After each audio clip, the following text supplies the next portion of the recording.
Hello बच्चों, चलिए प्रश्न को पढ़ते हैं।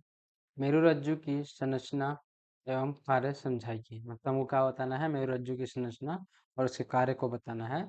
चलिए देखते हैं प्रश्न की मुख्य अवधारणा क्या हो जाएगी। मुख्य अवधारणा क्या होगी कि मेरुरज्जु मेरुरज्जु। अब मेरुरज्जु क्या होती है कि यह एक केंद्रीय तंत्रिका तंत्र का भाग होती है। क्या होता है यह? केंद्रीय तंत्रिका तंत्र का क्या होता है? यह भाग होता है। और यह जो मेरुरज्जु होता है, यह कहाँ से कहाँ तक होता है? तो यह कंधे से लगभग कंधे से शुरू होकर क्या होता है? कंधे से यह शुरू होती है और यह कहाँ तक जाती है? कंधे से शुरू होकर कैसे शुरू होकर और कहाँ जाती है? यह हमारी रीढ़ की हड्डी के बीचों बीच या रीढ़ की रीढ़ की हड्डी से हड्डी से होते हुए होते हुए कहाँ तक जाती है? जहाँ हमारी रीढ़ की हड्डी समाप्त होती है, मतलब अंतिम ठोट तक, अंतिम अंतिम रीढ़ की हड्डी तक जाती है। अंतिम जो रीढ़ की हड्डी होती है वहां तक यह जाती है। कौन? मेरुरज्जु। और यह इसकी संरचना कैसी होती है, या मतलब यह कैसी होती है? तो यह एक रस्सी के समान संरचना होती है। मतलब क्या मेरुरज्जु कैसी दिखती है? यह रस्सी के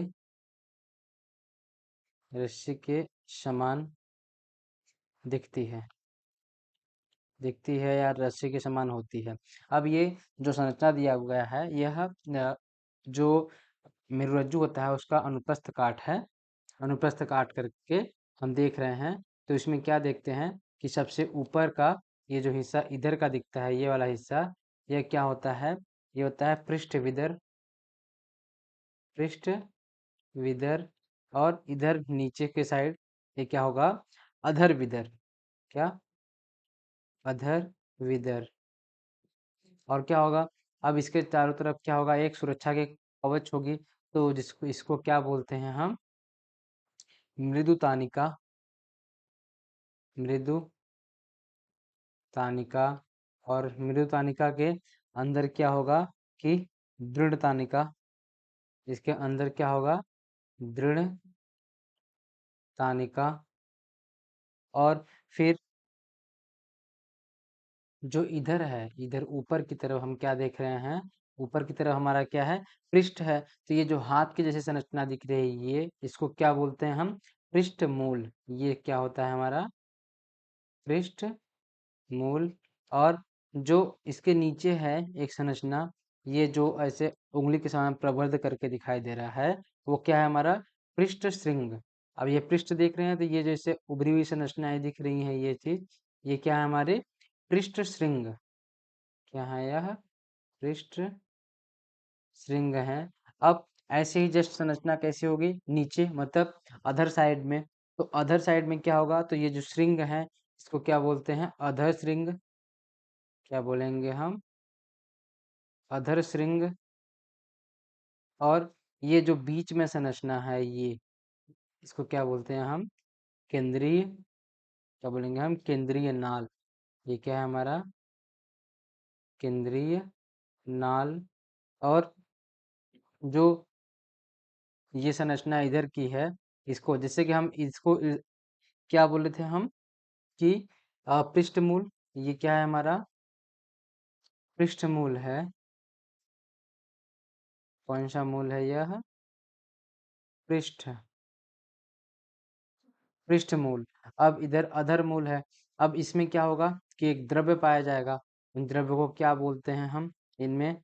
तो जो द्रव होगा, ये अंदर की तरफ जो द्रव होगा, इसको क्या बोलेंगे? धूसर द्रव्य।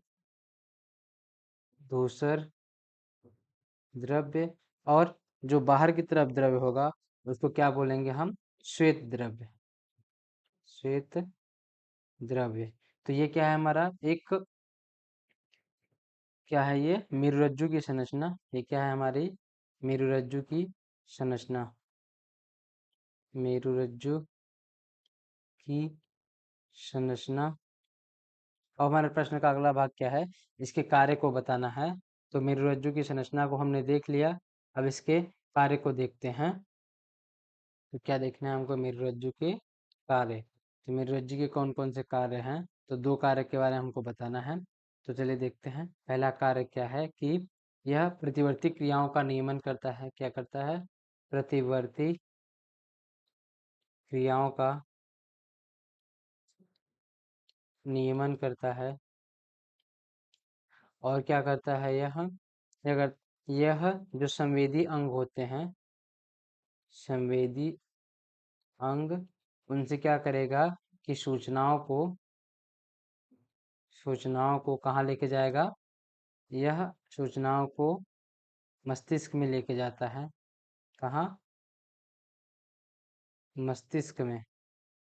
जो संवेदी अंग होते हैं उनसे क्या करेगा? सूचनाओं को लेके कहाँ जाएगा? मस्तिष्क में। और फिर क्या होता है? मस्तिष्क से जो सूचना होती है, मस्तिष्क से जो सूचना होगी उसको कहाँ लेके आएगा? संवेदी अंग तक।